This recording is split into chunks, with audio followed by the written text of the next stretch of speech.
MP के खंडवा में एक आदिवासी महिला के साथ हुए बर्बर गैंगरेप और हत्या का केस अब फास्ट ट्रैक कोर्ट में चलेगा।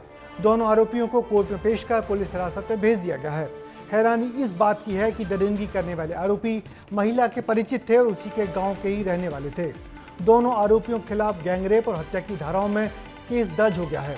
पहले गैंगरेप और उसके बाद महिला से हुए जंगली बर्ताव ने ये सोचने को मजबूर कर दिया है कि क्यों लोग इस कदर हैवान बनते जा रहे हैं। खंडवा में हुई ये हैवानियत के सभी पहलुओं की पड़ताल करती ये रिपोर्ट देखिए। मत करो, छोड़ो मुझे। सुनील, मुझे छोड़ दो, तुम मेरे रिश्तेदार हो, भगवान के लिए मुझे छोड़ दो। ये आखिरी शब्द थे खंडवा की उस 45 साल की महिला के, जिसके साथ उसी के रिश्तेदारों ने हैवानियत की सारी हदें पार कर दी। वो भगवान के नाम पर रहम की भीख मांगती रही और ये हैवान बार बार उसके पेट पर लात मारते रहे।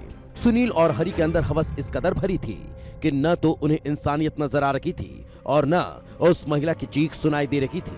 हरि और सुनील ने पहले महिला का रेप किया, उसके साथ दरिंदगी की, उसे मारा, उसके पैसे लूटे और बेसुध हालत में छोड़कर भाग निकले।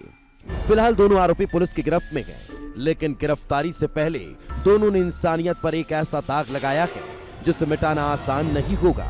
आज दोनों आरोपियों को माननीय न्यायालय में प्रस्तुत करके और उनसे और विस्तृत पूछताछ करने के लिए और कुछ सीजर करने के लिए हम लोगों ने पुलिस रिमांड लिया है। रविवार को महिला का पैनल पोस्टमार्टम किया गया। इस पोस्टमार्टम में जो सामने आया वो आत्मा को झकझोर देने वाला था। महिला की आंतें बाहर आ चुकी थी, पूरे कपड़े खून से लथपथ थे, बहुत ज्यादा ब्लड बह चुका था, बच्चेदानी भी फट रखी थी, प्राइवेट पार्ट पूरी तरह से जख्मी था, शरीर के बाहरी हिस्से पर चोट थी और ज्यादा खून बहने की वजह से महिला की मौत हुई है। इस अपराध के पीछे की पीड़ा को इन शब्दों में समझ पाना शायद बहुत मुश्किल है, क्योंकि जिस दर्द से वो महिला गुजरी होगी उसका अंदाजा भी नहीं लगाया जा सकता। मैं वही बोल रही हूँ कि ये जो होते हैं ना अब्यूज़र्स, ये जो कांड करने वाले लोग होते हैं, इनमें स्वस्थ मानसिकता तो है ही नहीं। और साथ में जैसे मैंने पहले भी बताया कि ये फ्रस्ट्रेटेड लोग होते हैं, इनमें कॉन्फिडेंस की कमी होती है, ये अपनी ज़िंदगी में कामयाब नहीं रहते, तो ये एक इजी विक्टिम को टारगेट करते हैं और अपनी पूरी फ्रस्ट्रेशन जो है उस विक्टिम पे निकालते हैं। फिलहाल दोनों आरोपियों पर केस फास्ट ट्रैक कोर्ट में चलाया जाएगा। वहीं आरोपी हरि के परिवार वालों ने कहा कि उनके बेटे को फांसी दे दी जाए। इतना बड़ा अपराध कर दिया है उसने, अब तो सजा होना तय है उसको। हाँ सही बात। कोई फिर आपको बोल रहा है बाप करे बाप भोगना, बेटा करे बेटा, वो तो भोगना पड़ेगा सर। सजा मतलब कठोर सजा मिलना चाहिए उसको। हाँ मिलना है। खंडवा के खालवा इलाके में महिला अपने दोनों बेटों और बहू के साथ रहती थी। एक बेटा गोवा में मजदूरी करता है तो दूसरा बेटा मां के साथ रहता है। जिस तरह से महिला के साथ ये दरिंदगी की गई, उससे पूरा गांव गुस्से में है। पूरे गांव में पुलिस तैनात कर दी गई है। कांग्रेस का एक जांच दल भी जांच करने के लिए गांव पहुंचा और पीड़ितों से मुलाकात की।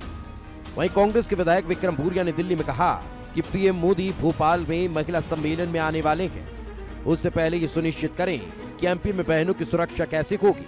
विक्रम भूरिया के बयान पर बीजेपी ने भी पलटवार किया है। 31 मई को आदरणीय प्रधानमंत्री जी मध्य प्रदेश आ रहे हैं, भोपाल में आ रहे हैं।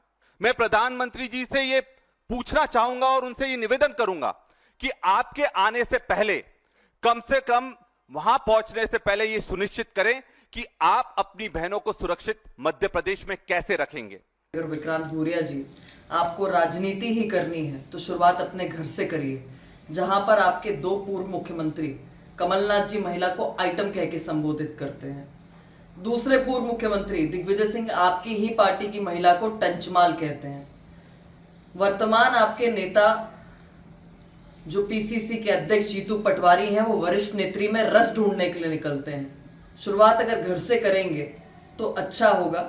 कम से कम महिला अपराधों पर राजनीति की बजाय जन जागरण का काम करना शुरू करना चाहिए।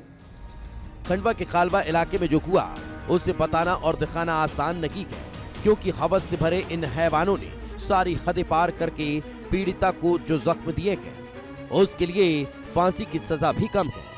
ब्यूरो रिपोर्ट, विस्तार न्यूज। आदिवासी इलाकों में महिलाओं के खिलाफ अत्याचार लगातार बढ़ते जा रहे हैं।